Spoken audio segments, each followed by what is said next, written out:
What we will do is have a panel discussion, and each of the speakers will speak at the beginning for about 10, 12 minutes, and then we'll have a bit of an interaction within the panel, and then we'll open to the floor for Q&A. So please be prepared with your questions. I would, just to kick things off, and as a way of background, I would like to make 4 points that strike me as relevant at this moment. The first thing is that if you look at markets, things are nearly irrationally exuberant. Right? I mean, the Bovespa is, the phone.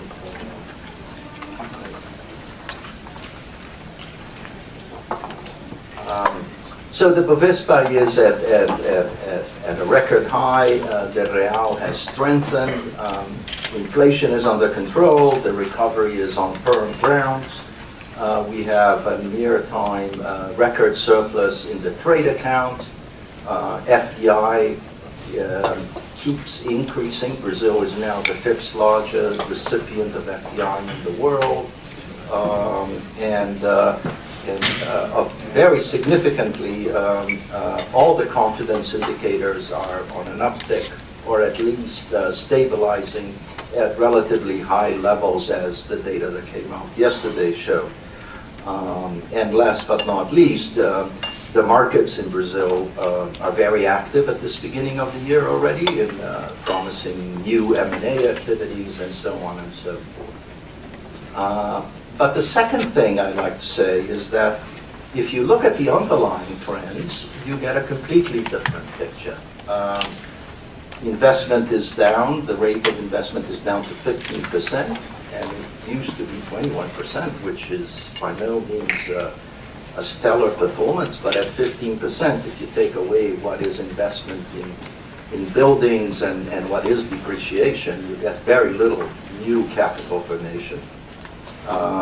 And therefore, not surprisingly, the rate of potential growth of GDP on a cyclical terms, it's below 1%. And even if you do a longer term forecasts, most people come with potential GDP rates at most at around 2% or so, which is, surprisingly low for a country like Brazil. You have had stagnant per capita incomes over the last decade, and a new cycle of worsening income distribution, even though we are past the demographic transition. And then you have a generalized deterioration in credit quality, which I'm sure Lisa will touch upon. So Brazil has lost the investment grade. Doesn't seem too likely that it will recover that anytime soon.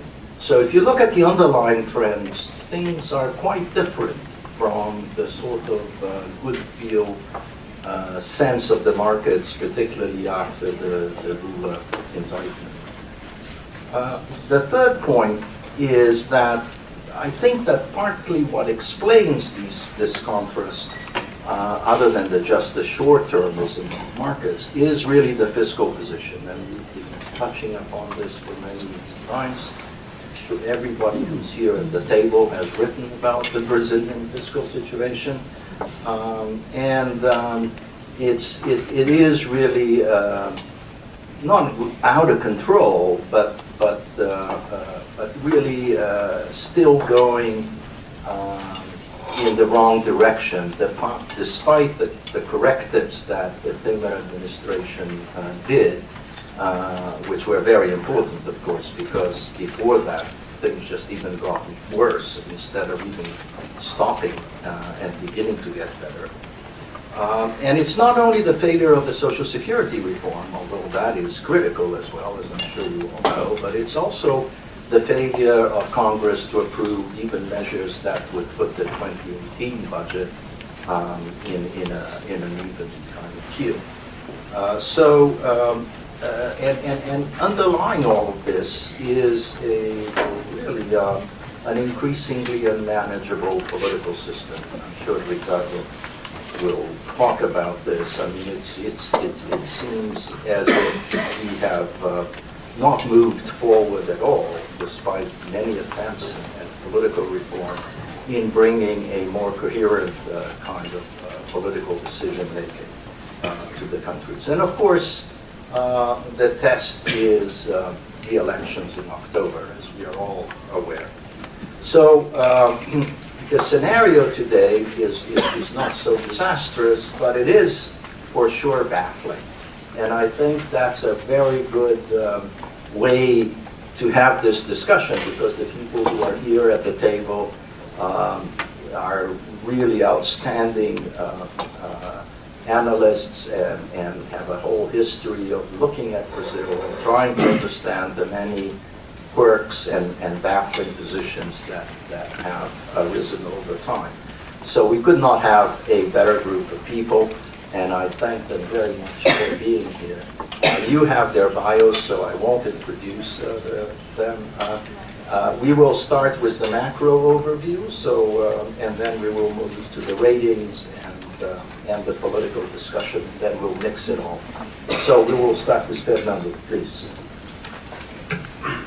So thank you very much, Paulo, for this invitation. Thank you all for coming here today in this cold weather. So it seems that Brazil is taking a lot of attention. So if you're all here this morning, and thank you for joining such a distinguished panel. So it's very interesting. So I'll keep my comments to the 10-12 minutes. So I'll start my clock here.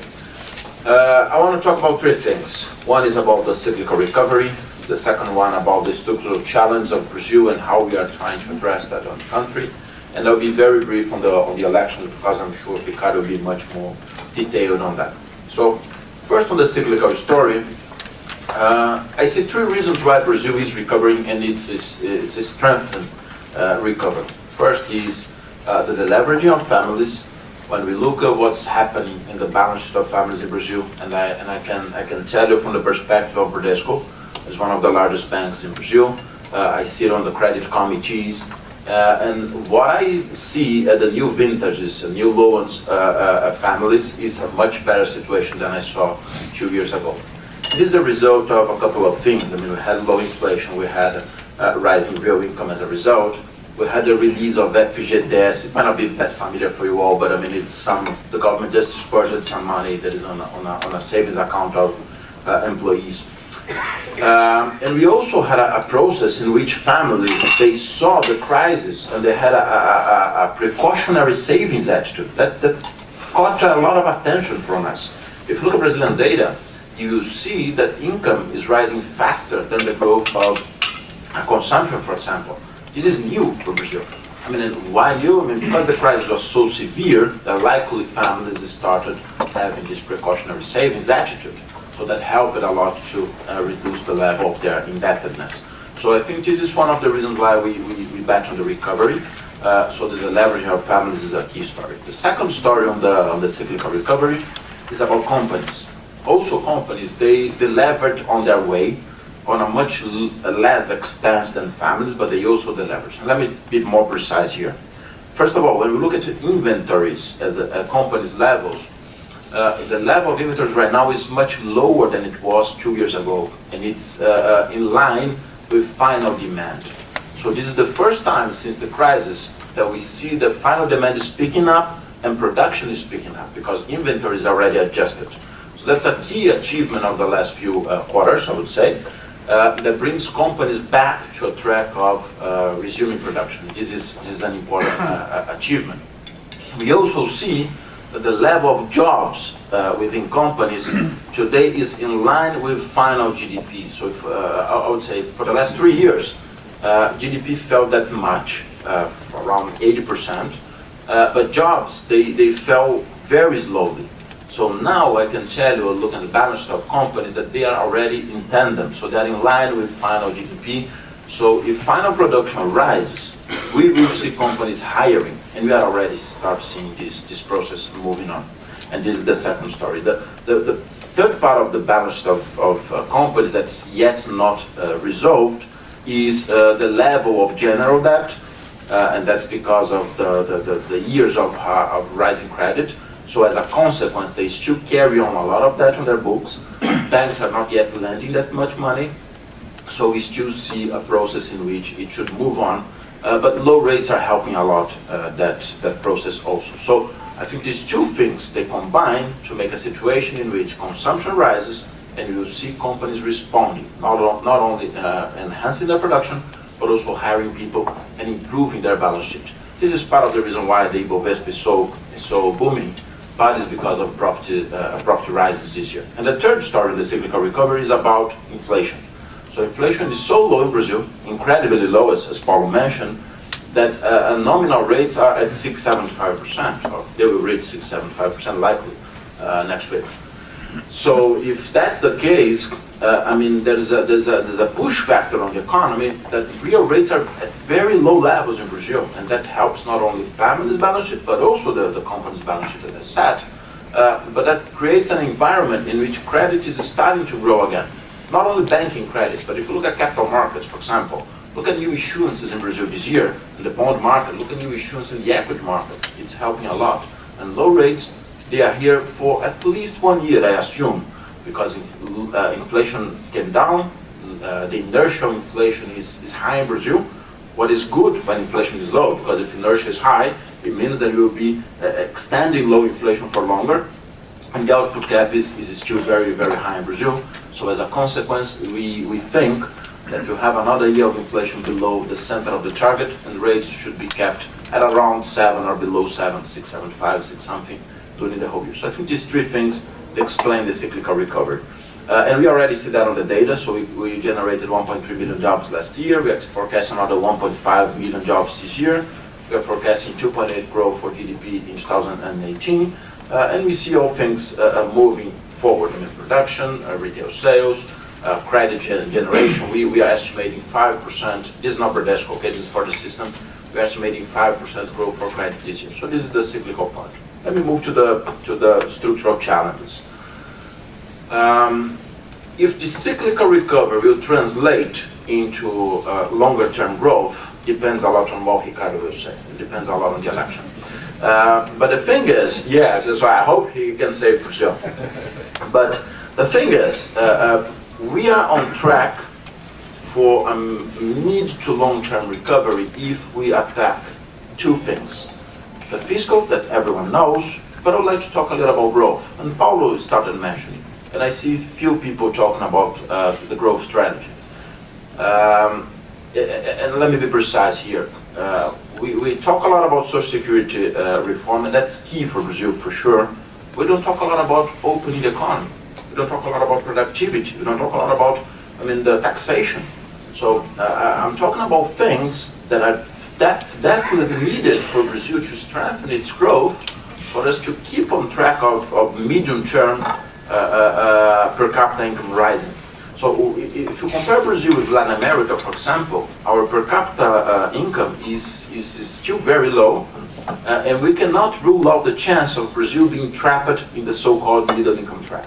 So the agenda after the election is critical, not only for the fiscal, but for the growth story. I mean, what are we talking about in terms of business environment? What are we talking about in terms of infrastructure investments? As Paulo said, our calculations is that at 15%, we are almost just replenishing depreciation, the capital formation. So the thing is, this is key for Brazil to move forward from the cyclical recovery to a more medium-term sustained growth. I'm not pessimistic on this front. I believe, as I was saying in my election part, I believe we are changing a couple of things in the region, in Latin America, inclusive in Brazil. But this is a key aspect. And the fiscal story, again, on the structural challenge, is very tough. So we need to do the social security reform. We need to reform the tax system. It's quite interesting because these days in the newspapers in Brazil, they were comparing taxation in many countries because of the Trump tax reduction here. And they were saying, oh, Brazil is in a bad position because we have such high levels of taxes. Okay, but I think this is not the right way to approach. The right way, we spend too much. The reason why we tax so much, the society, is because we spend too much. So it's not easy for you to just do a tax reform if you don't cut on expenditure. So there will be no way At least it will cut us another couple of notches if we just cut taxation and do nothing on the expenditure. So the expenditure side is key. But having said that, and I'm very critical about the medium-term fiscal story, I would like to just say two things on the more positive side. The new cap on expenditure is new for Brazil, and this is very important for the medium term. I don't know if you all guys have in mind, but we spent 6% more than inflation in the last 30 years in Brazil at the federal level. And that's insane. Sorry for the word, but that's insane. At least for now, the cap on expenditure means that for the next 20 years, or maybe 5 years, we will be spending zero more than inflation. We'll be spending just inflation. Okay. Many people say, but if you don't reform the Social Security, the cap will not be met. That's true. But there are many punishment in the law of the cap on expenditure foresees many punishment stories if the new government does not attack the cap, if they do not comply to the target. So by the end of the day, I think this will create a new discipline for Brazil. Just look at what happened this year.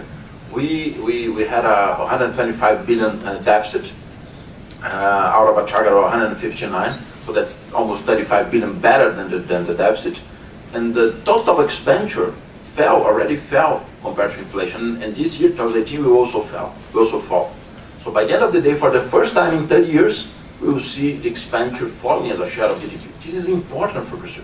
And the second is the relationship with BNDES. When we look at what's happening in terms of the new BNDES lending rate called TLP, and the Treasury bringing back money from BNDES, that matters a lot for medium-term solvency of the country.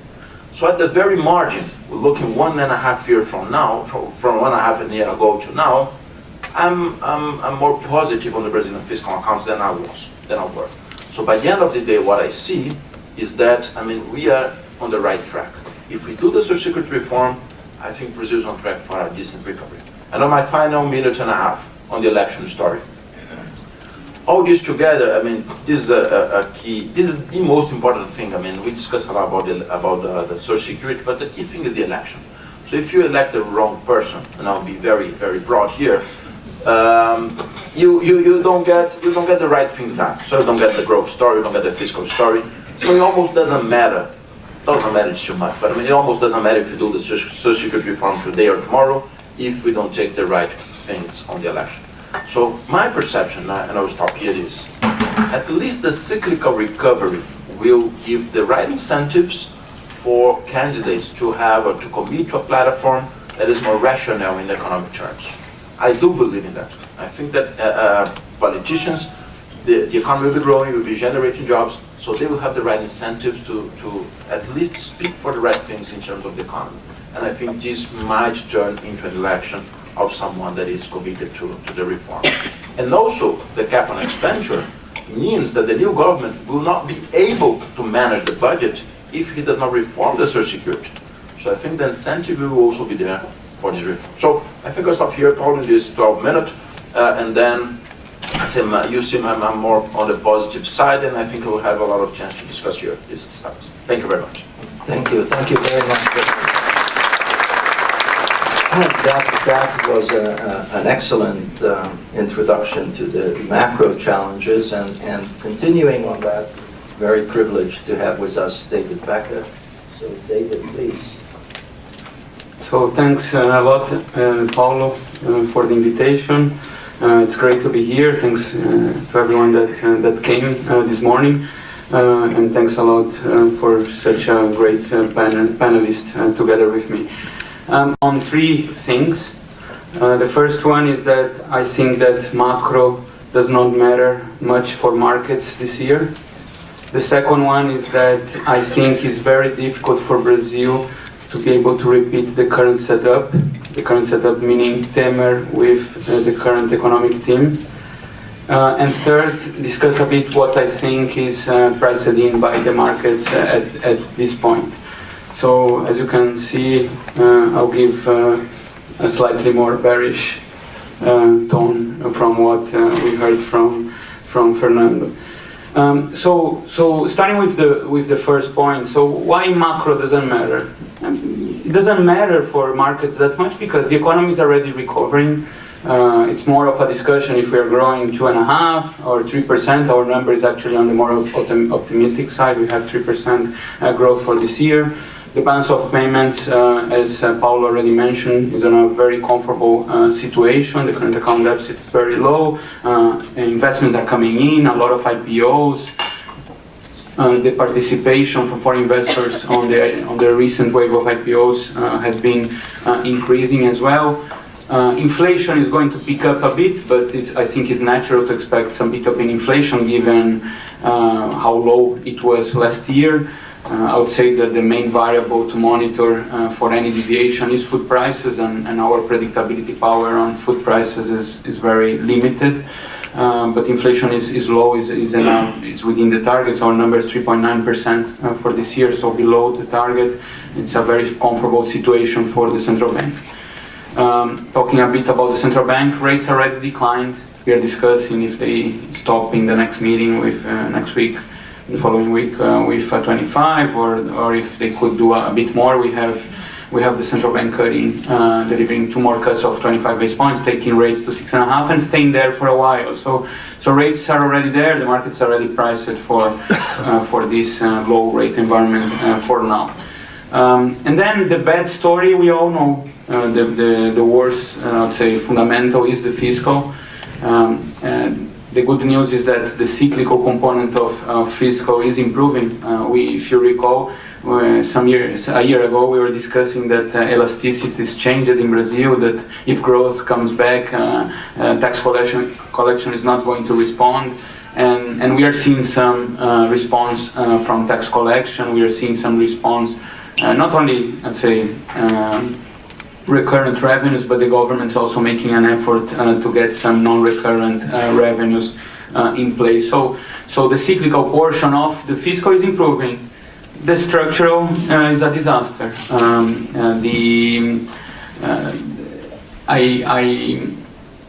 When we look at the fiscal, I think our view, which is I think similar to the one from Lisa, but I'll let her state her views. But I think that the Social Security is insufficient to allow for the government to meet the spending cap bill.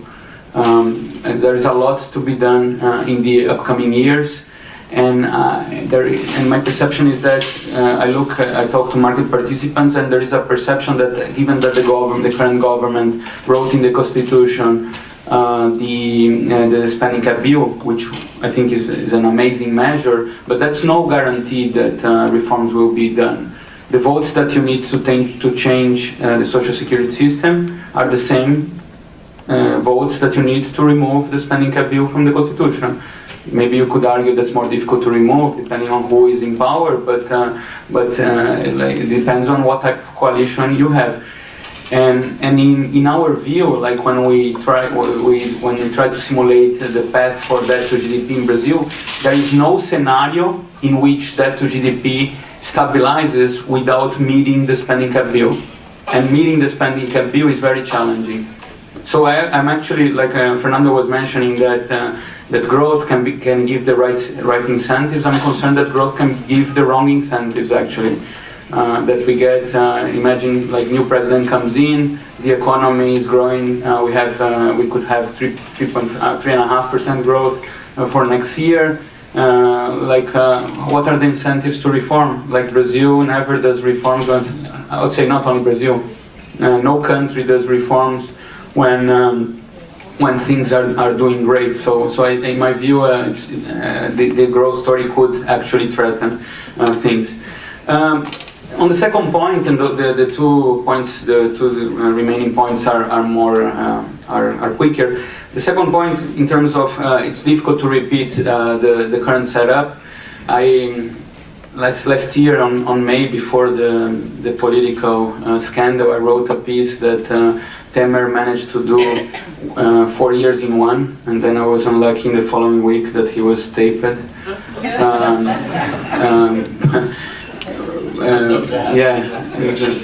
If I could recall the report. But it's amazing the amount of stuff that not only Temer but the team that he put in place they managed to do in such a short period of time. labor market reform, the change of approach towards public companies, the spending cap bill, so and a lot of things, better regulatory, etc. So they did a lot in not that many time, not that much time. So it's amazing. Some people ask, okay, but how those microeconomic reforms are going to affect potential GDP? And then I tend to say that unless you sort out the macro, the patient's still dying.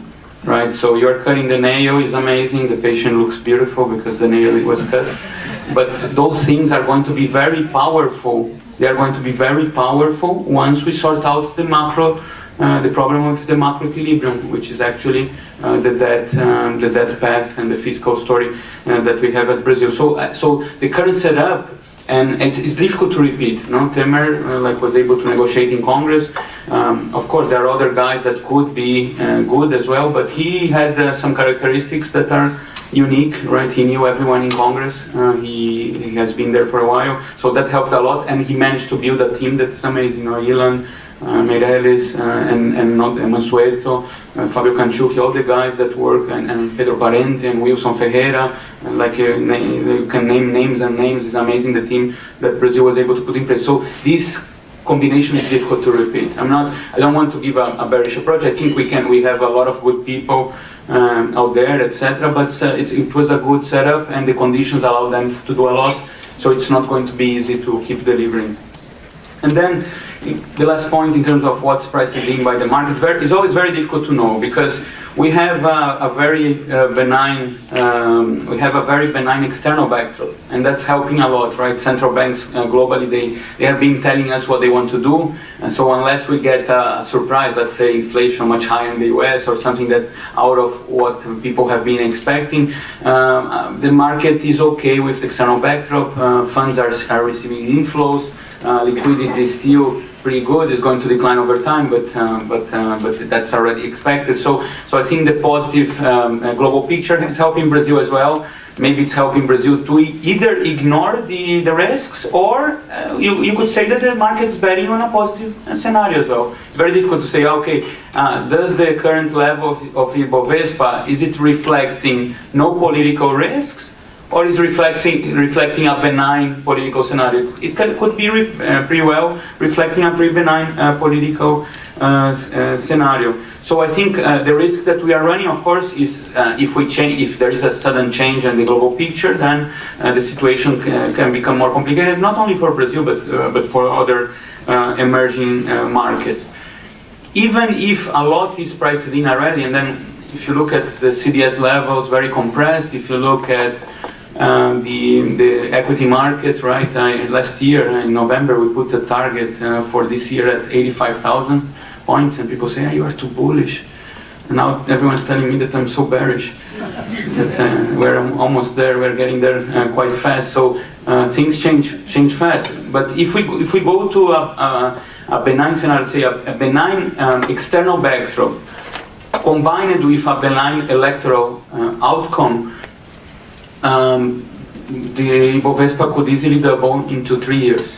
So yeah, there is a lot priced in. Maybe we are not reflecting the risk, but depending on how things evolve down the road, there is, in our view, that could be more upside. So at the end of the day, I think the elections are the key theme. So in our view, of course, this could be the game changer. At this point, it's very wide open. There is a lot of uncertainty, but we are too early in the race. At this point, investors are much more concerned about Mexican elections than Brazil elections because they happen earlier. But I think over time, as we see some deadlines like 7 April, which is the deadline to register to change parties, and the deadline to leave your post if you want to run, I think then probably the market will start focusing more on the electoral scenario. So I think I'll finish here, and I'll give the mic back to Paulo. Thank you very much.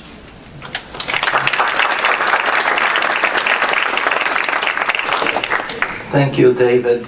Yes, I mean, I'm sure we have many different points of view, and it's always a challenge to bring what is happening today with what you see further down the line, and particularly in terms of the debt sustainability indicators. And we're really privileged to have Lisa with us today to try to look into this crystal ball. Paolo, the Chamber, it's a pleasure. And again, to be with such a great panel. And I think the comments by Fernando and by David, we highlight the complexities and the nuances when you look at Brazil. And that's the key challenge.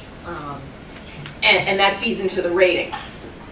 I think the way I'll couch this, I'll talk a little bit about our rating action that we took not too long ago, and then try and give you a feel for how we take what both Fernando and David have highlighted and how we kind of try and put it together to come out with our double B minus. Because everything, you can see me nodding as they're talking to key elements of from both economists, right? So we downgraded Brazil in January to double B minus. That's a rating that Brazil has unfortunately seen before. And one of the things that I'll talk through is kind of the nuances, again, and the complexities of how it differs, how today's double B minus, same letter outcome differs in a qualitative sense from the double B minus of 2004, because there are important differences, but important improvements, but also some slippages. But we downgraded the rating as we saw, taking the structural perspective, really, that David highlighted. You have the action by the broader political class to tackle Brazil's structural fiscal complexities.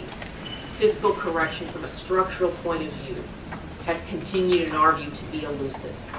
Yes, the primary results were announced yesterday for the central government, and the target came in low, the outcome came lower than the revised target, lower than I think probably the original target as well, right? And we get the question, we did not downgrade in August when they revised the targets up. And part of these complexities and nuances, as you can see, the government met the target because of incredibly tight execution on discretionary spending within the budget. And that is how you met the target, plus some cyclical recovery, but not from more of a structural point of view, which is the risks that we see. And we've seen continual slippage in terms of the broader class advancing measures to tackle pension reform. Paolo highlighted as well, kind of, postponement of measures to tackle this year's budget. The slippages last year with the NP,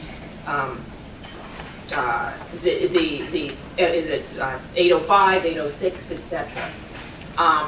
And so you've seen these setbacks, and then kind of step back that's critical from our point of view, taking a step back, more of a pattern of a resistance, a challenge to move forward at a more timely pace with effective fiscal legislation. When you juxtapose, put that next to the high level of debt, which is expected to continue to rise, and despite the outperformance on the primary, and some improvement from the fiscal deficit last year to this year, we're still talking about an 8% of GDP deficit. And that will remain high moving in the several years forward, in part because of the low growth story. We're not talking about, growing gangbusters in any sense. So we put this together, we see these slippages, and what we see also is somewhat of an additional uncertainty on the electoral dynamics, and look forward to Ricardo's comments on that. In part, it's as also highlighted, it's very early in the game. The candidates aren't defined. It's very early in any Brazil electoral cycle. But the degree of rejection rates from the population for any established type candidate is extremely high. And then if you put that with the fact that in order to move any of these difficult pieces of legislation, you need very articulate political, organization or political articulation, strong political articulation to move any of these difficult pieces of legislation through Congress. and the chance of a more outsider or less experienced candidate, and all the questions, it's going to be a very challenging task in our point of view. So putting these pieces together, we decided to weaken our view of Brazil's institutional assessment. And I want to talk about this more because it's also nuanced because of the timeliness in effective policy making for sustainable public finances and growth dynamics. Okay, it's from that angle. We also have a stable outlook on the rating. I think that suggests we don't see the rating in our base case moving lower, and that's because there's some key strengths in the rating. Also, I would say that strengths in the institutional assessment, and this is where we can start there in terms of the nuances. When you talk about, the quality of individuals in public service, all the advances, fully agree with the micro reform agenda and the advancements made by this economic team, the advancement with the central bank that improved credibility, free press, free flow of information. We look at all of that. The maturing checks and balances with the way the corruption investigations are proceeded. You don't see that necessarily in other, even higher rated peers, globally and in the region.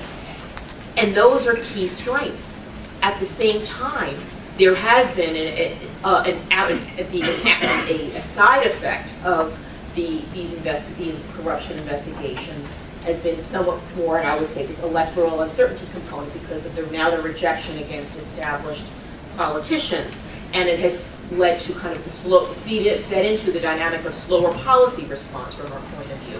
So that's where you have these strengths and weaknesses that we're trying to look at. And again, what we're trying to look at, what is it? It's over time, from this point of view, more sustainable public finances and a growth dynamic. And that we see as a bit more a slower process. Not saying that it's not going to happen. And that's where I think if we look at peers with a weaker institution, an even weaker institutional assessment, it's hard to see Brazil moving there at this point in time, notwithstanding the comments and kind of the uncertainty that I've highlighted, in part because you have the private sector that comes in and works with political candidates and informs them, and there's a dialogue, and there's this pragmatism, but it's also slow.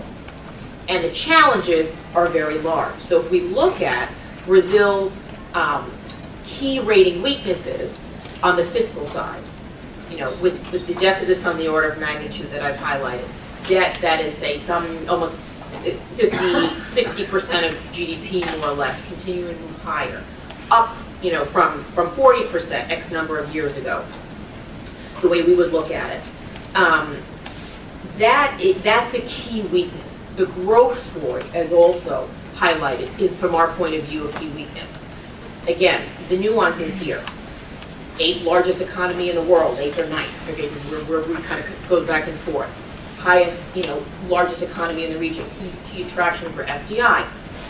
But its growth, the way we look at it, over a sustained basis, is now, Brazil grows on a per capita basis lower than its peers. And that is a negative impact on just even starting with a base case of a middle income per capita GDP. And that's going to be hard to revert. Our forecasts are in the low 2s.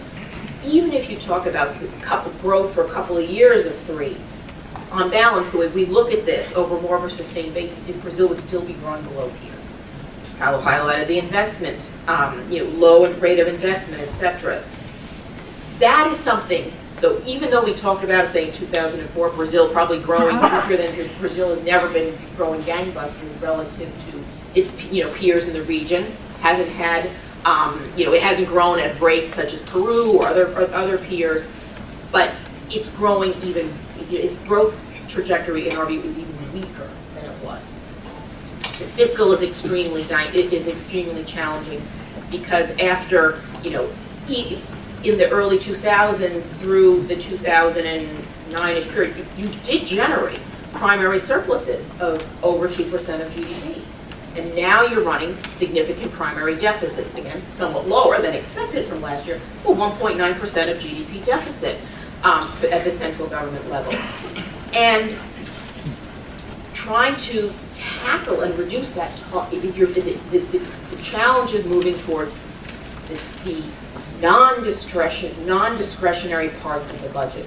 You squeezed out any space you have that has generated the challenge of meeting the fiscal spending cap, which, if implemented, yes, very positive, but you haven't seen the follow-through from the political class thus far. The way the budget has evolved, it's complicating meeting the golden rule, right, after X number of years. And these are all challenges that a new government will face in trying to manage. And you have those kind of difficulties. You raise the tax base, you adjusted some spending as well, definitely in the past, but the challenges are tighter. So I would say on the fiscal front. At the same time, the composition of debt is much stronger than it was back in the early, in 2004, 2005. You can see that in the borrowing report and the annual, outcome of the debt report that was released this week. You don't have the FX-linked debt. You don't have, predominant share of floating rate paper. It's a much more balanced and solid structure that eliminates a key feedback, a negative feedback dynamic that you had in the earlier 2000s. So that's where it's more positive. The other key difference between today and the double B minus of today and the past is the external side. And we talked about the flows here, but you have basically, limited net external debt. Okay? As opposed, so we actually we look at it a little bit different than the government, but on that, or some private sector estimates, we include non-residents holdings in our numbers, but bottom line is debt net of liquid assets is, let's just say it's zero. Right? In this earlier period, you're talking 200% of GDP of external debt relative to the export basis.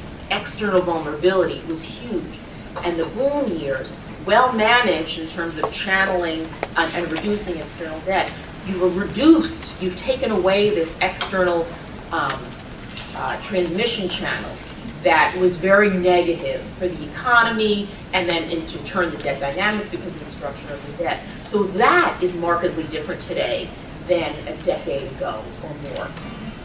And that has pluses and minuses. It's a key anchor for the rating. So when I look at the 5 factors, I mentioned institutional, we talked about the growth story, we talked about fiscal, we talked about the external, so that's a key support, that's the 4th, and then monetary policy framework, exploding exchange rate, inflation targeting that has garnered on margin better credibility by this government. Those are 2 key supports. And I would say, so it's sort of flipped in terms of some of the weaknesses, and there are nuances in all of this. That from today's rating versus a rating a decade ago, still of double B minus. And the challenges, feed into at the pace at which this can improve. And this is where we're taking a more, a view that it's going to be slower than we previously expected because of the size of the challenges and what we've seen in signaling from the political class. But the stable outlook reflects this balance, these key strengths that I've highlighted.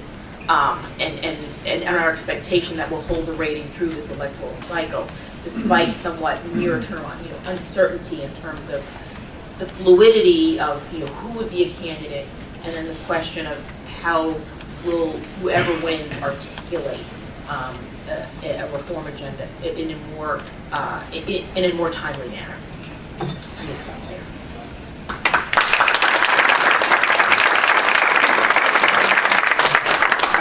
Thank you, Lisa. I think this was a very clear and deeply thought through analysis of the challenges of looking at an economy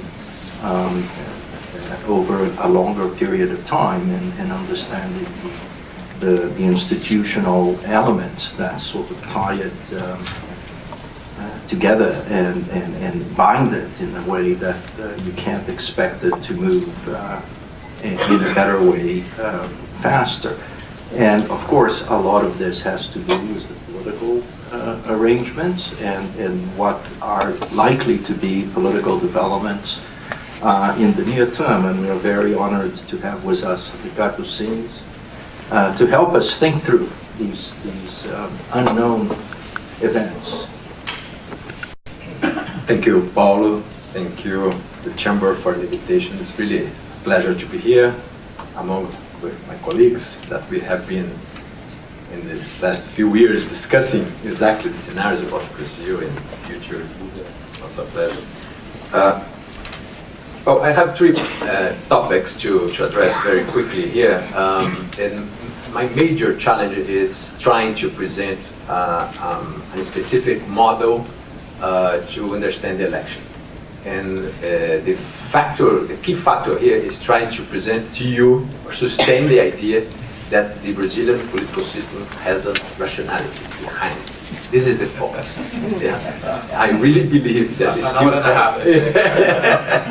3 days at least.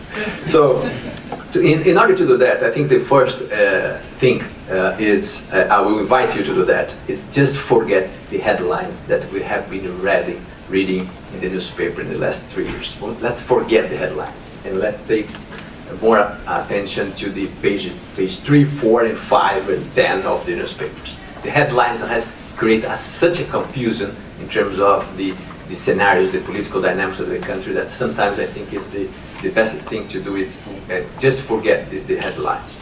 And let's take some concrete elements to think about the political scenario in Brazil. Let me start with the phenomenon of Temer. Temer, since the beginning of his administration, seems lame duck. He smells like lame duck. Everything around him seems to be a lame duck, but he is not a lame duck. Since the beginning, he's a giant in one specific terms. He knows how to deal with the Congress. He was, in the last 30 years, just in the other side of the table. He was the one, he was managing the Congress and make all the bargains with the presidency. He knows every secret, every tricks, everything about that. So this is a key factor to understand why he made such a huge reform, as David mentioned, in just 1 year. We changed something in some aspects of the Brazilian regulation, for instance, the labor law, that we spent 60 years to change that. This lame duck president changed that with no significant resistance from the opposition. What he did with the PT, with the other, he knew how to manage this stuff. So why am I saying that? Because for two reasons. One, I think we still have a small room for approval reforms. That will be to the end of the March. Temer will continue to try to approve at least the social security reform.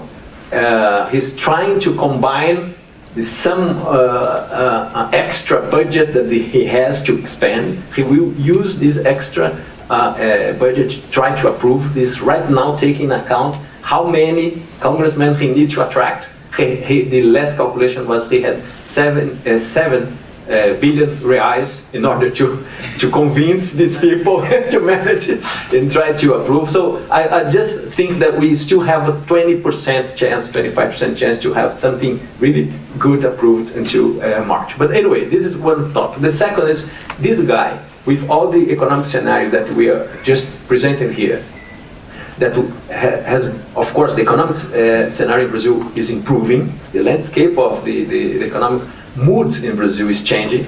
That means that Temer will be a player in the next election. Temer will be an important player in the next election. Not just himself, but his capacity to organize things, to offer positions, to offer resources for local leaders, regional leaders, etc. So let's keep in mind that Temer is not a lame duck, even though he smells, seems, everything around lame duck, he is not lame duck. It's an important political player that we have to pay attention on. This is the first topic. The second topic. We understand at Prospectiva that the election, the best way to approach election is trying to understand the election as an equation. Similar to your approach of us rating. The election is an equation that we have at least 4 major factors to be considered. The first factor that's critical is the landscape. If the economy is better, and the mood in general is better, the population will approach the politicians in a different way. If the economy is going well, the corruption issue, all the anti-established trends will reduce. And we understand that the perception of growth in the second semester as David and Fernando has indicated, would be around 3.5%. The perception in second semester of the growth, the inflation around 3%. So the real interest rates would be 3.5%. So the credit must be back as a way to offer better economic conditions to the population in general. So landscape is critical. So let's think that Dilma would not be impeached if the economy wasn't in crisis at that time. This is clear. So the way the people perceive the importance of corruption, anti-establishment, reforms, etc., change in the way in a proportion of this perception about the future of the in the best economic dynamics. So this is critical. So the mood in October will be a little bit different from the mood that we have today, that a little bit different from the mood that we had last year. The second critical element is the ideological distribution in Brazil, of the Brazilian population. If you take, there is several different issues about how to define ideologically someone. But let's take this as just one of the references. If the polls indicate that the ideological distribution of the Brazilian population in Brazil is almost a normal curve. We have 10% of the Brazilian population that classify themselves as a leftist, 10% as a right-wing person, 30% center-left, 30% center-right, and 20% center. So let's keep this in. It is a perfect, almost perfect. There is every year we have a small change, but basically this is the idea. Why I'm saying that? This because this is the second factor. What is the majority of Brazilian population? The center. The critical fact to understand why Lula, that is a guy that comes from the left, how he's managed to won the last 4 elections. Because he built a coalition to the center. He was the one who captured 60%, 70% of this major part of the Brazilian population. He was the one, since 2002, because before 2002, he thought he could win being a leftist. Of course, he thought wrongly, and he never won before moving to the center. So, second factor, this will not change quickly to the end of this year. This is more or less a structural factor that we have in Brazil. So, third factor that is critical is how the resource in this election will be distributed among political powers, political parties. This would be the first national election since the 90s in which we are not anymore allowed to have private companies funding candidates. Basically, we will have 3 sources for the political parties and candidates to implement an electoral strategy. The first source is a public fund that the government organized last year, and this public fund will be distributed as a proportion of your representation in the lower house. That means the larger is the party, the most he can access this public fund. The smaller parties, very few money from this fund. Parties like Bolsonaro or parties like Marina Silva, with 3 representatives in the Congress. They will have just few money. PT, the PMDB, PSDB, and others, with 75 and 80 different congressmen, they will have much more money from this fund. Second is that this minutes in the national radio and TV channel. You know, in Brazil we have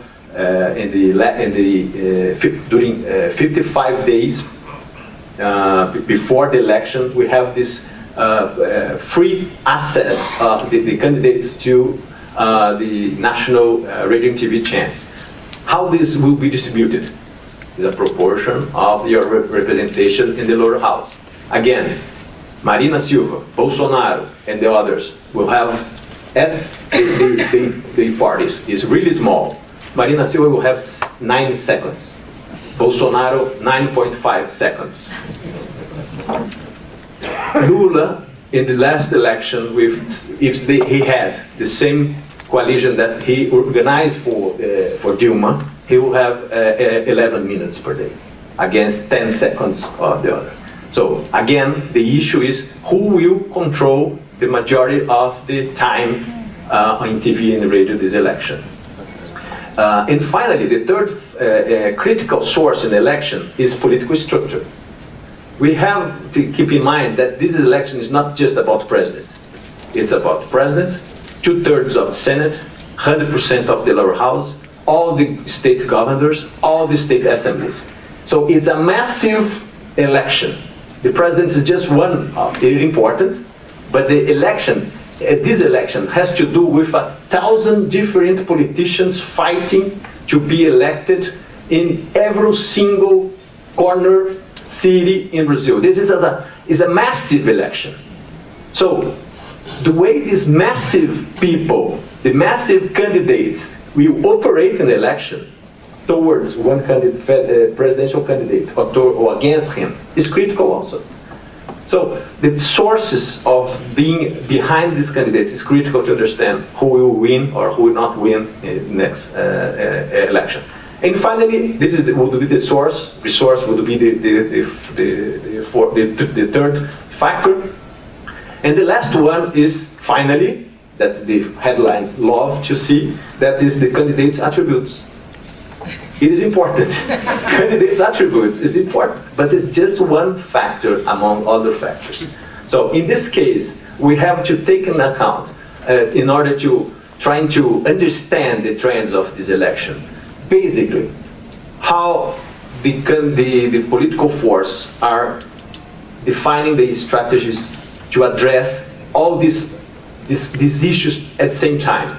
The landscape, the resource available, the ideological distribution, and of course, who will be the candidate and the personal attributes of the candidate.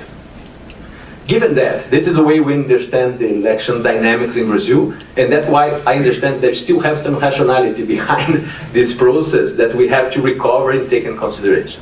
What would be basic scenarios taking this equation as a reference? If basically we have to ask, well, who is the candidate who is trying to, at the same time, benefit from somehow from the landscape, the better landscape in the second semester? Who is managing to have more access or actually to address better to the center of the ideological distribution in Brazil? Who is best managing to assess the resource, basically resource that we have in this election, and also choosing the best candidate in terms of attributes? I understand that there is one key question that will drive us to understand this scenario. This question is not possible to be answered right now. I understand that this question will be possible to be answered in March or begin April. That is, the level of fragmentation of the center and center-right. If we have a candidate that indicates that he will be able to do what Lula did in the last 4 elections, but right now from the center-right, this guy, I think, will take all the advantages to be the best opportunity, the best candidate, the guy who will be the best, in the best position to win the election. So right now, I see just one guy taking this strategy fully, 100% in consideration. It's called Geraldo Alckmin. Geraldo Alckmin is the only guy. He has the mindset different from the other PSDB guys, that he needs to govern through a broad coalition. Right now, Alckmin controls 80% of the São Paulo State Assembly. 80%.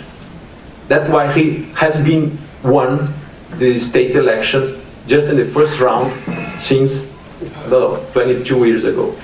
Why is this guy won in the first round? He continued to control 80%. Look who is the vice governor of São Paulo.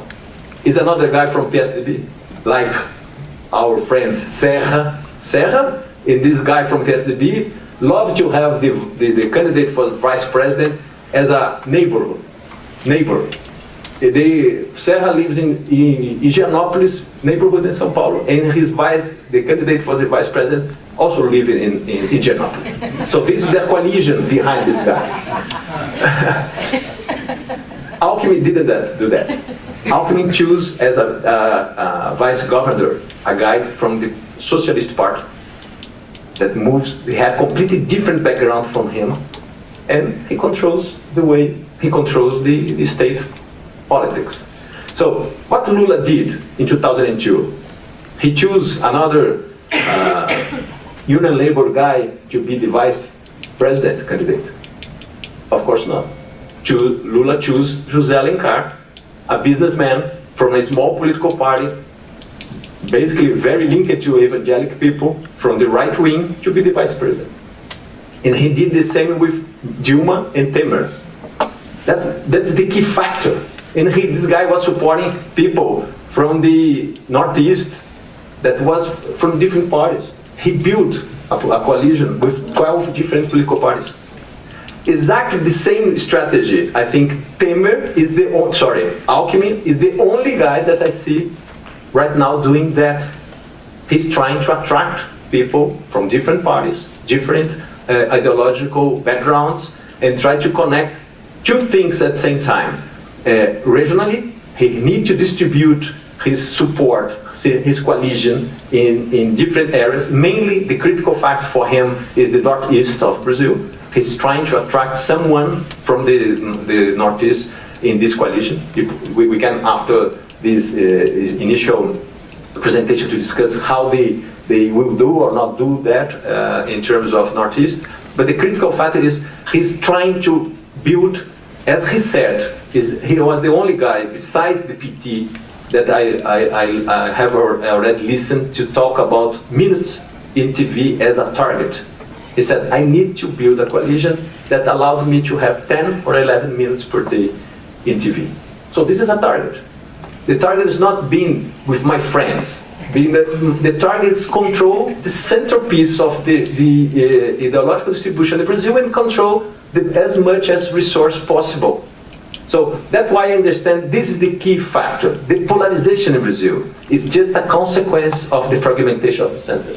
That's why I think the problem is not Lula, the problem is not Bolsonaro. The problem is what will happen in the center. If right now the polls really don't give us information enough to define that. We don't know exactly. The only thing that we know that trying to find who is pursuing a strategy to build a coalition to control the center. Right now, I think it's Alckmin. We need to discuss if he will be able or not, the limits that he has as a non-charismatic politician to do that, whatever. We can discuss that. But right now, he is the key factor to understand this dilemma. If he succeeds, we'll have one scenario.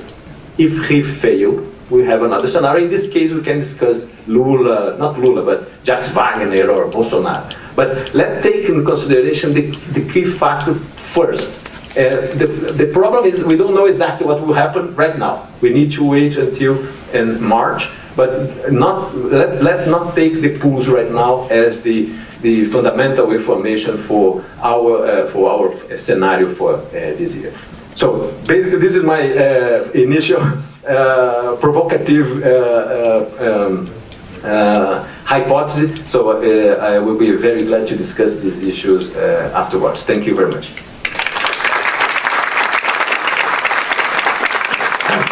Thank you very much, Ricardo, and I hope you're right. I mean, let's hope the center comes together. I want to give the panelists a chance to react to what they've heard.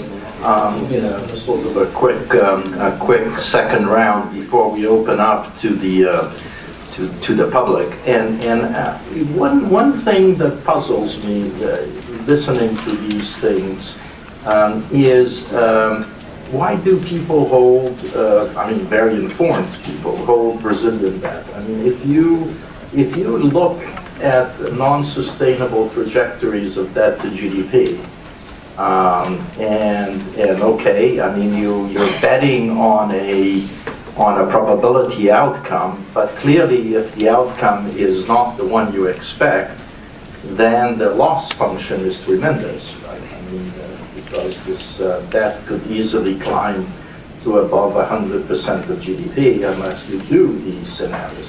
So my question, one of the questions I have, particularly for the three economists here, is, do you think implicitly that people really, which is, you know, exactly what Dimmer did, implicitly people think that some way or another this thing will be resolved, right? So that in reality, no one is really living with the assumption that you could get a situation where you won't have the Social Security reform, where you won't have the ceiling of the budget being respected, where you won't have a cutback in public expenditures over time that will bring primary surpluses even with low GDP growth, and therefore that sustainability.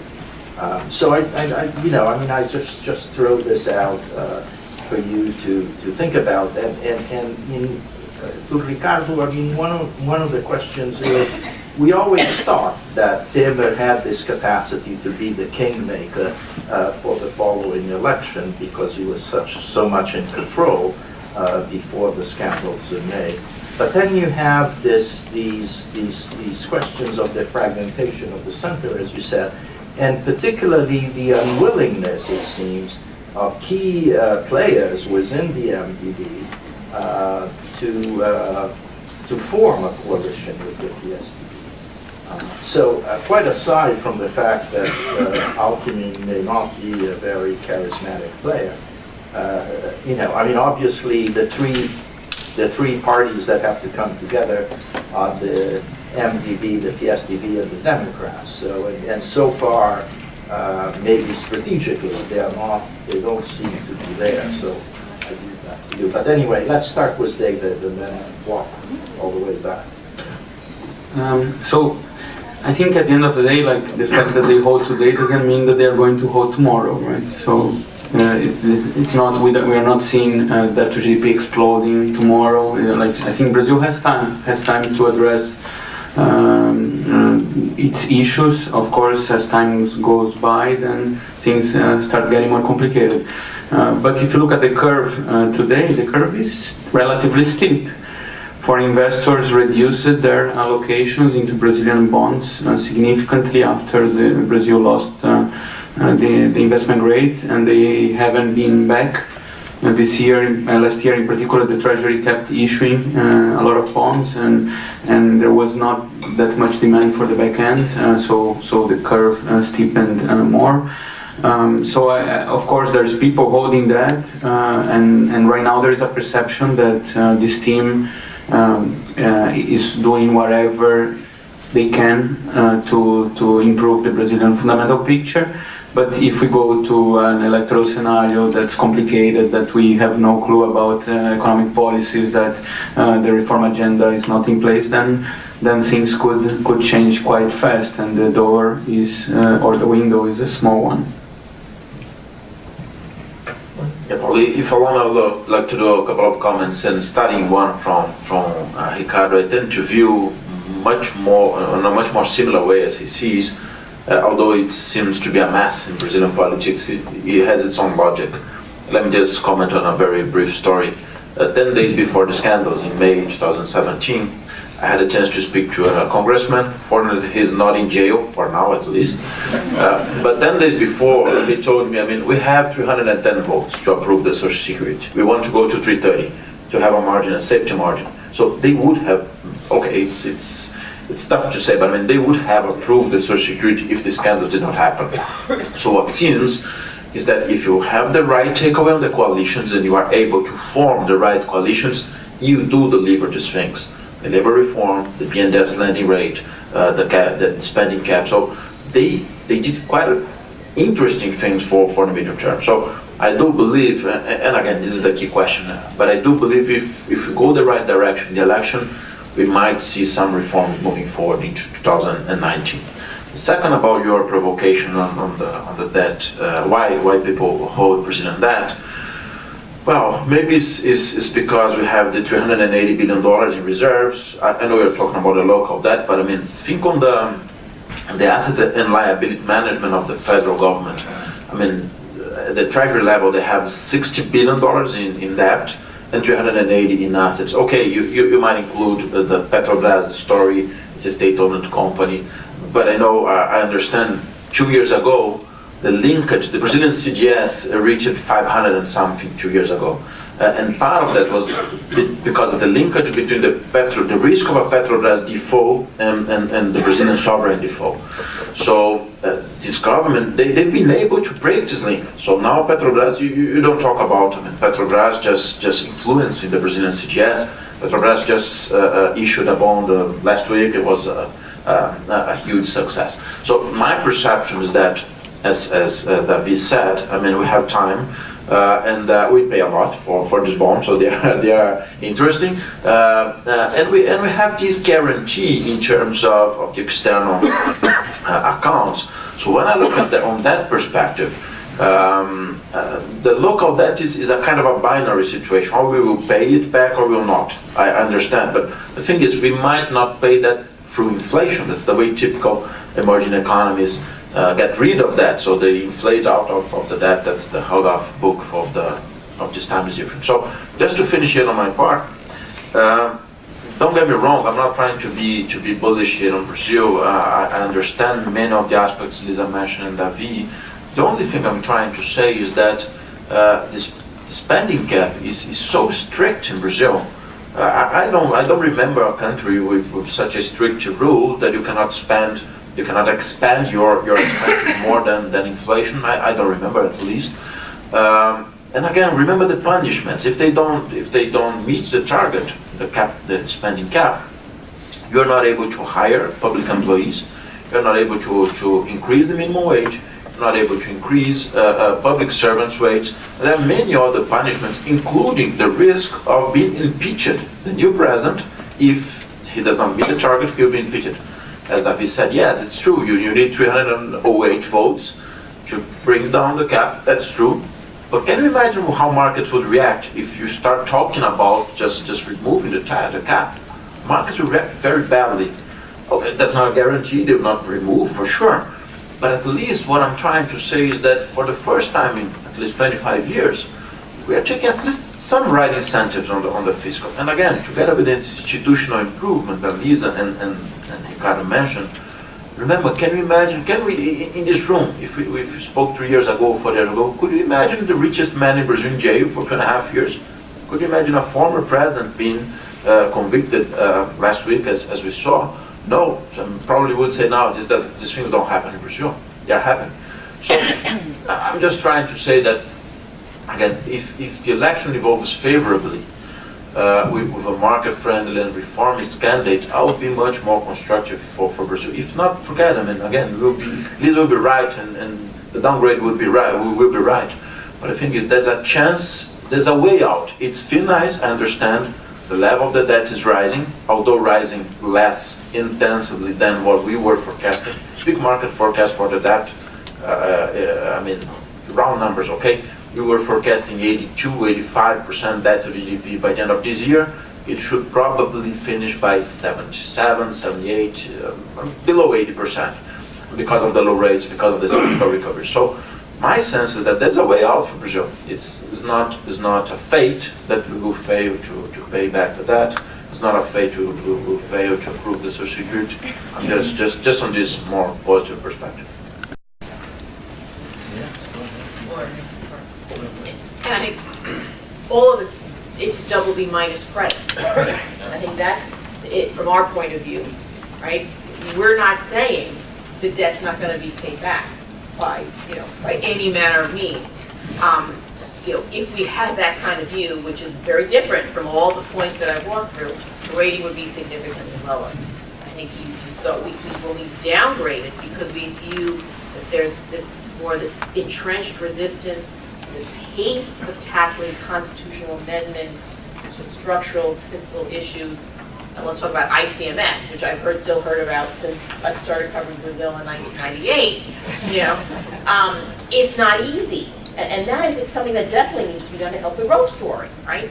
And when you look at the less fiscal space in the budget, all of this comes together why we kind of, because of this element on time, more effective, timely fiscal structural policy making, lower this, notwithstanding all the other strengths that I talked through. But at BB minus, you know, it's the issue, the rating could just stay there, right? You're going to have a pickup in some growth on the positive side, not, you know, at a very rapid pace. And I think that the point that David highlighted, sort of that takes some, potentially the question of taking some pressure off, urgency to advance, and that's there. And the very comfortable, balanced external position that doesn't have a negative feedback loop as it did, you know, a decade ago into the economy, also, you know, provides room there. You see, you know, sovereigns just, you know, remaining at BB minus, or in that, you know, that category. It's not, you know, the rating doesn't have to go lower. It also doesn't have to return to investment grade. You know, that will depend on policy initiatives, policy outcomes, follow through and implementation. And I think that's where the different pieces, and you know, following our methodology, you know, you have these inherent strengths that provide a support to creditworthiness, despite a very high level of debt. The rating is not just looking at debt to GDP. It's a broader, you know, it's a broader, it takes into account a broader, you know, broader set of indicators, including, at the end of the day, some pragmatism on the political spectrum, this the gravitation to the center over time, maybe a little bit more slowly. And that is an important difference from other lower rated credits with more unstable institutional settings and frameworks. Thank you, Lisa. Before I pass to Ricardo, I just wanted to sort of bring, I'm a bit older than all of you, and remember the working at the central bank various times. I mean, I think that one of the reasons why the debt is always held are the mechanisms of the compromissadas and other mechanisms that are very peculiar to Brazil. You know, the fact that you can have zero duration debt, and even though the Treasury doesn't issue as much zero duration debt, you can swap it with the central bank if you have access to the discount window, so a bank like Bradesco can.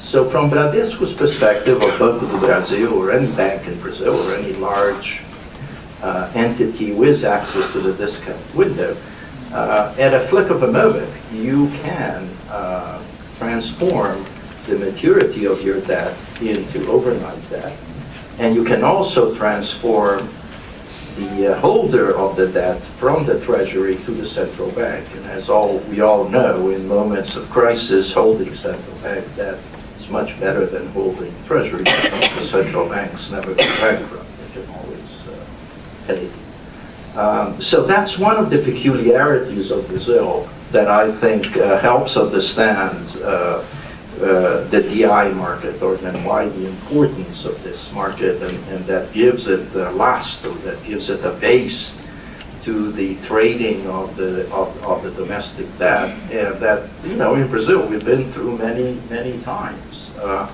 when the central bank had to roll over the entire stock of debt on the overnight market. This happened not just once; it happened maybe 4 or 5 times in our history.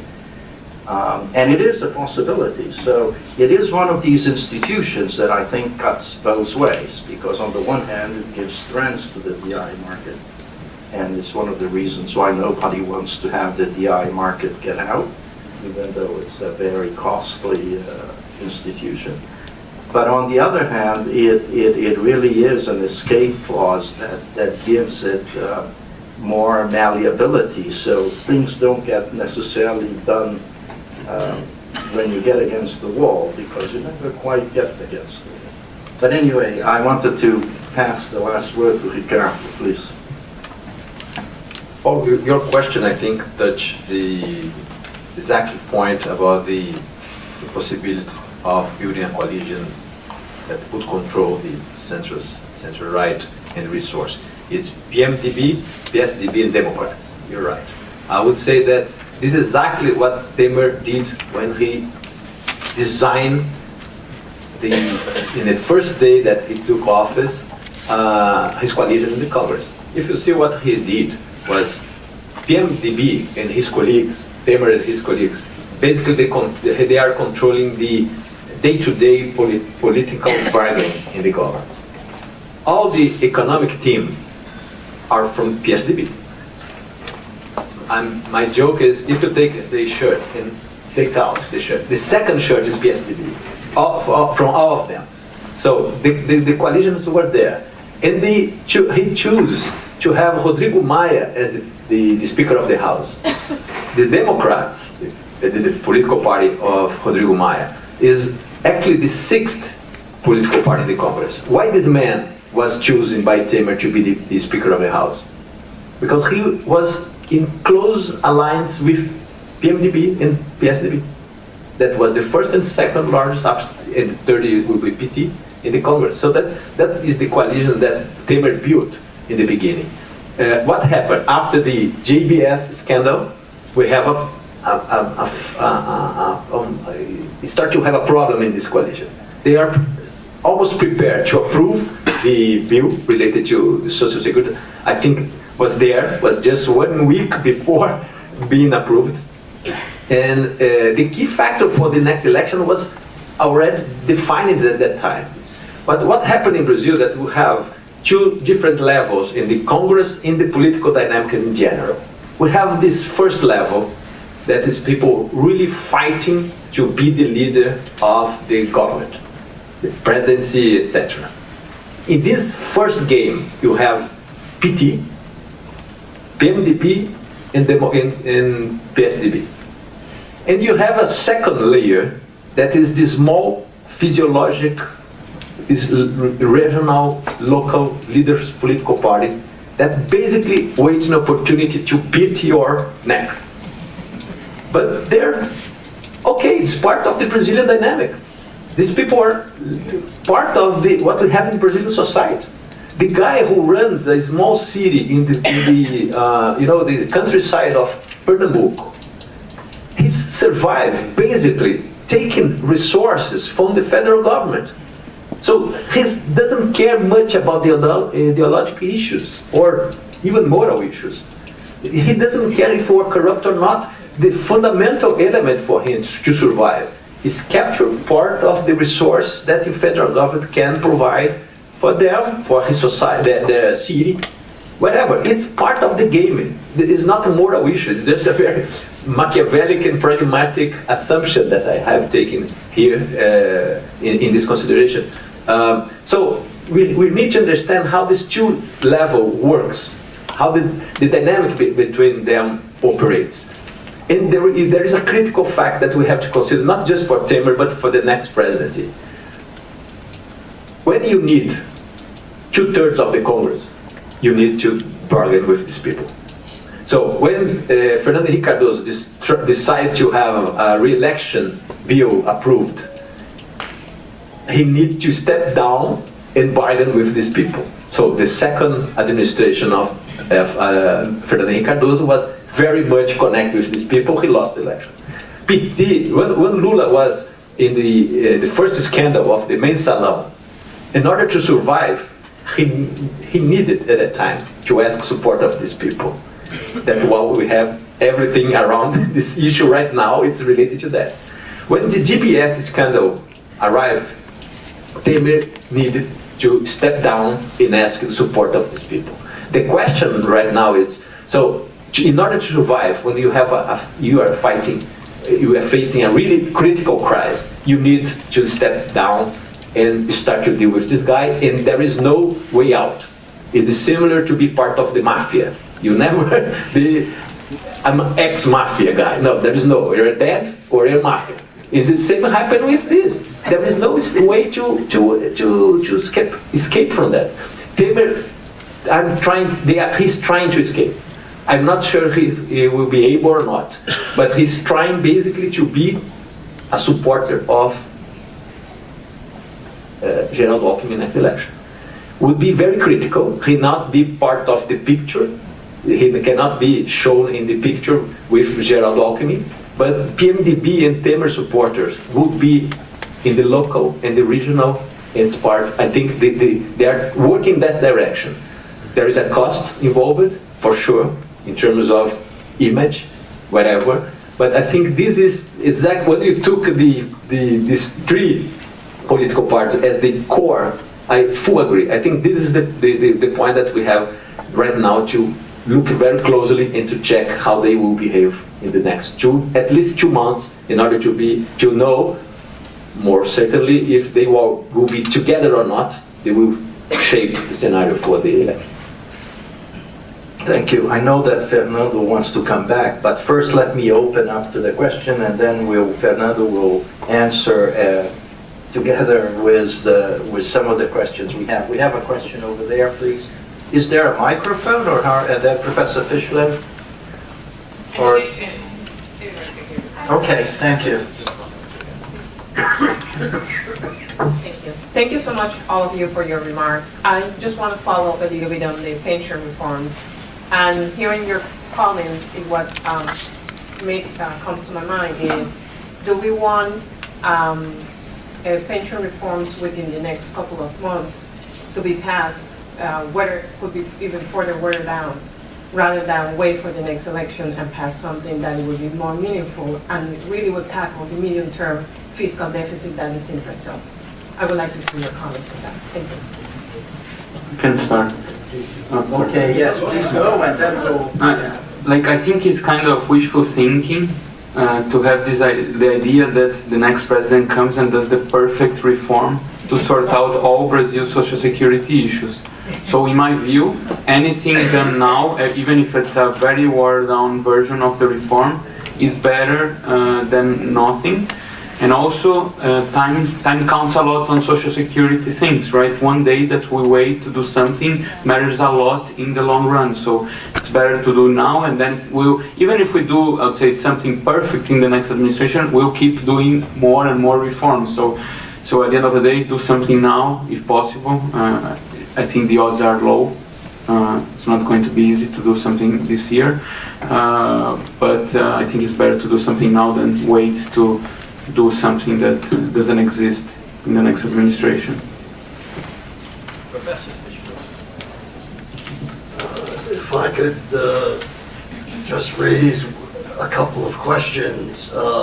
I'm a little older than Paulo, so that I can remember more of the past.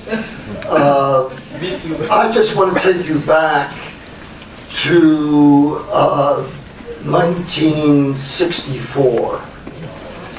And you remember at that time, the rate of investment had fallen very substantially, that there was a new government. Simonsen came in and was the leader.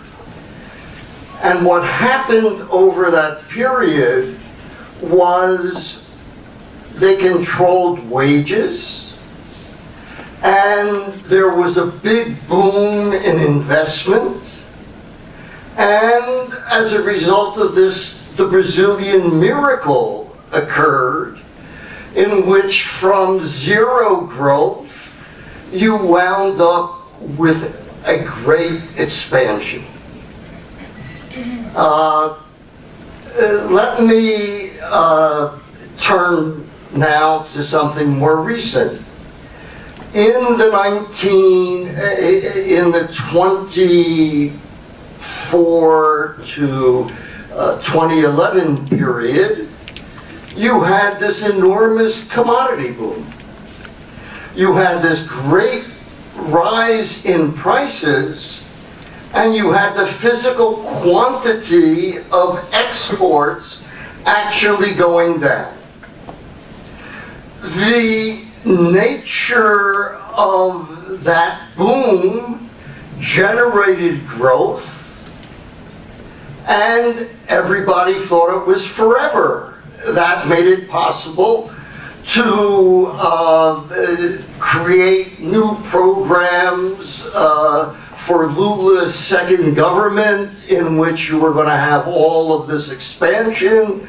and create housing and do all kinds of things. At the bottom of this, what I'm worried about is how you get from a rate of investment of 15% to a rate of investment of 22 to 23%, given all the needs in the infrastructure, which are investments which necessarily have a high capital output ratio, and you're going to do this at the same time. You're going to let consumption go up. What is going to drive the growth this year? Consumption. That is the problem I have. And the inability of people to recognize the seriousness of this is what is so disturbing. If you even have the votes to make a Social Security reform, it will not be anything that will matter in this short term. You're talking about something which will have an effect in 10 years, in 7 years. And nobody seems to want to confront this real problem. Can I escape that? It's tough not to, I mean, it's almost impossible to disagree with Professor Fischler. I think on a more medium-term perspective, as I said, my most important concern is the demography is not helping anymore, as Paulo said at his initial remarks. So when we look at per capita income, Brazil is a very poor country, and we should be growing much faster than what we grow. So the only way out I see over there is for Brazil, or I mean maybe it's the half glass full empty here, but the only way out is for us to have low interest rates, and I mean for having low interest rates for longer, we need the Social Security reform approved. If that is the case, I mean we still did not see how Brazilian investments perform or behave with 2 or 3% real rates for longer, without BNDES. I mean, just pushing out the private sector, crowding out the private sector. We never seen that. So maybe after the election, I think again the election is key, because we need to have not only the votes for the Social Security, but you have to have a horizon in which investors look and say, okay, we have 4 or 8 years of a government that is committed to the reforms, so we can invest in infrastructure and all those things. Because on the demand side, there's demand for everything. We have demand for local transportation in the city, we have demand for roads, for air transportation, for whatever. Demand, there's a lot. We don't have the supply of those funds. And the supply depends on low rates and the perspective that the country will be solvent medium term, so then investors can put their money there. So again, it's tough not to be cautious here on this assessment. Again, as you mentioned, Simonsen and the commodity boom, they were typical times in which exogenous factors are very typical. A very typical situation happened to strengthen the growth of investment. This time, we heavily depend on the business environment, on rates, and the politicians to give a perception of medium-term stability on the political environment. If those things happen, I can see the investment maybe rising to 19, 20%, 22, 23 is tough, but maybe 19, 20%. So it's a very, very interesting convocation. My very two brief comments would be on the compromissada. Very briefly, this is a key aspect of the Brazilian economy. I fully agree with Paulo.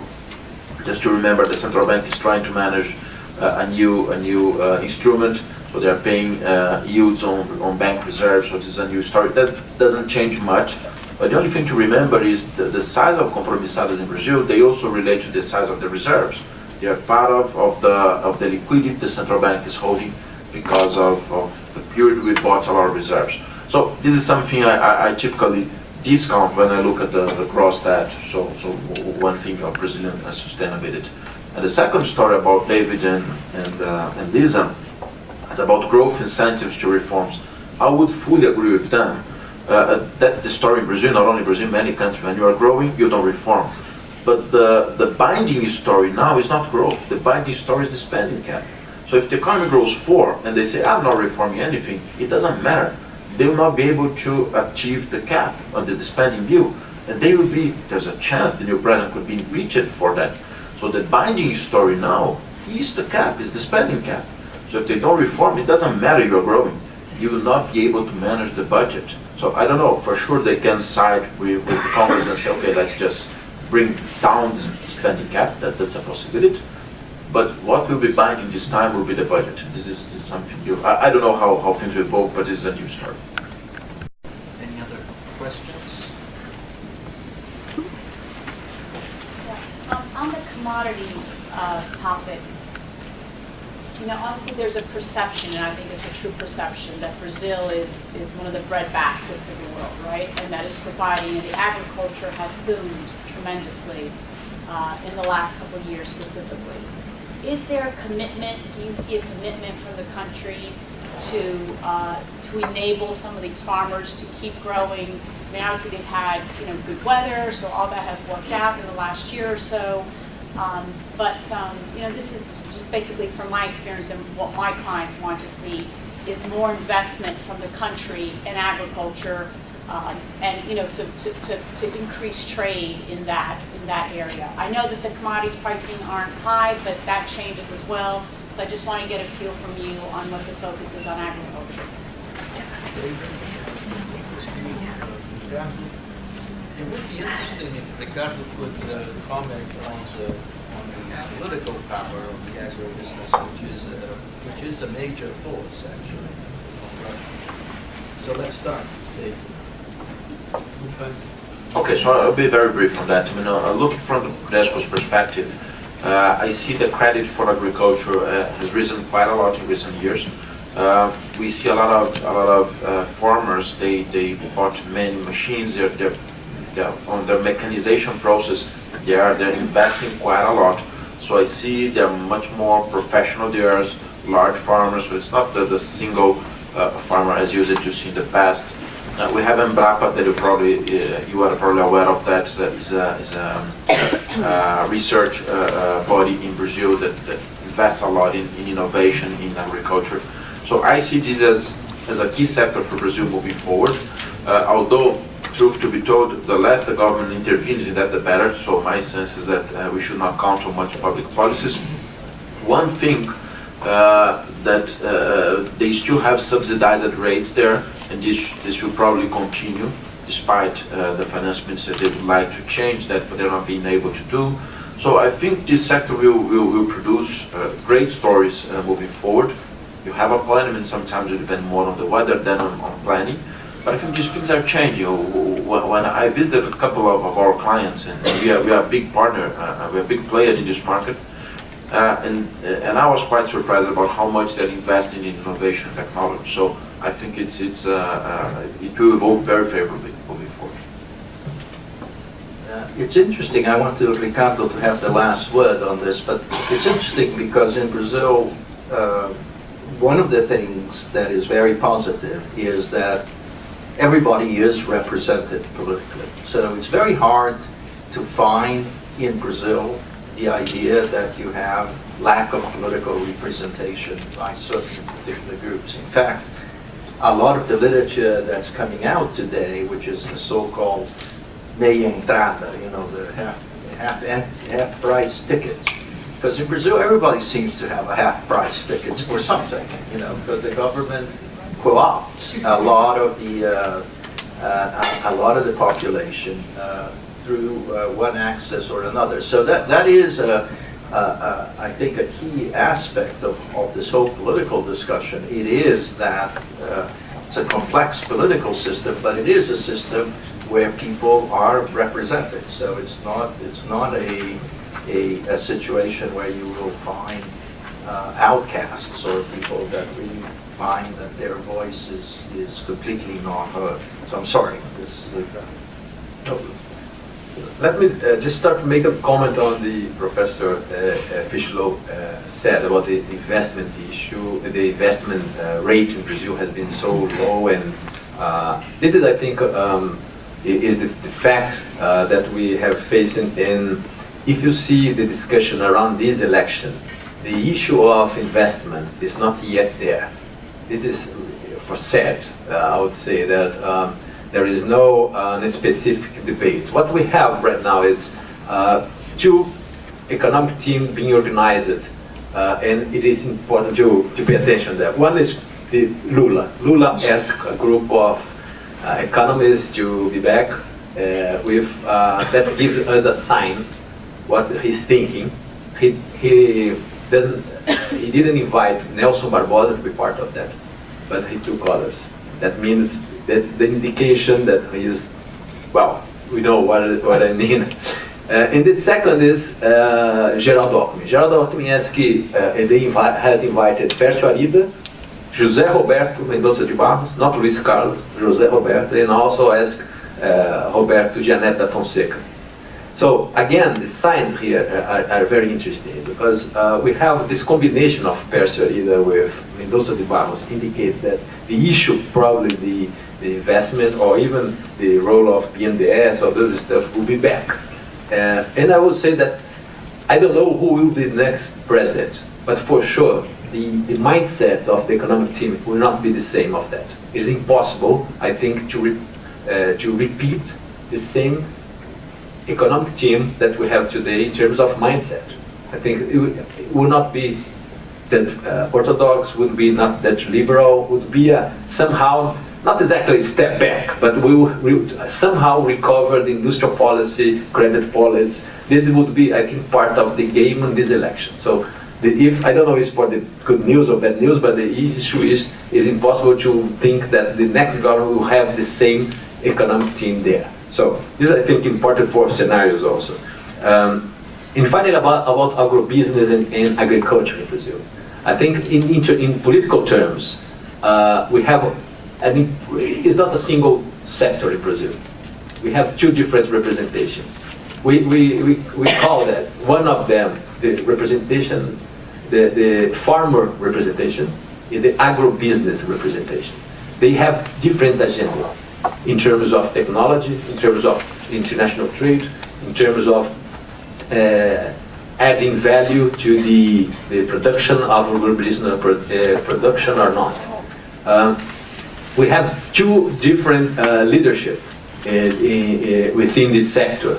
I would say that right now the agriculture leadership is dominant. The agribusiness sector as a whole, that will include the industry related to the agro production, they are a little bit out of the debate right now. That I think is a problem, because Brazil continues to be, in my perception, a country in which it has been focused very much on production commodities rather than pushing the company to control the trade, control the seeds production or the biotech or this is kind of the debate that used to have, continue to be part of the sector debate.